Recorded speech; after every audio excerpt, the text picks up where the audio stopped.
Video করো করছি তো। কি হলো টেনে চলে থাকবে একটু হ্যাপি বার্থডে বলো। কাটবো হ্যাঁ কাটো কাটো। Happy birthday to you, happy birthday to you, happy birthday. এটা আমার প্রিয় বোন দিয়েছে একটা, আমার খুব পছন্দ হয়েছে এটা, আমার সত্যি খুব খুব খুব পছন্দ হয়েছে, আমার বোন দিয়েছে। এই দেখো আমার ফটো দিয়ে, আরে এটাই আমি রেখে দেবো কাপে, কফি খাবো। ওটা সাজানোর জন্য, অত কফি খেতে হবে না। কিন্তু কেক বেরোচ্ছে না তো, তুমি বার করলেই হবে। তুমি নেবালে না? ও যা নিবা থাকো কি পরে কেটে দেবে। ও এরকম করে বেরোচ্ছে না এই রাখো। ওই কাটতো এরকম করে। কাটলাম তো, বের করতে পারছি না, নষ্ট হয়ে যাবে। কোথায় গণেশ কাটতো গণেশ?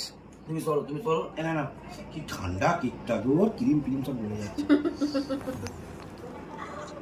সর। হুম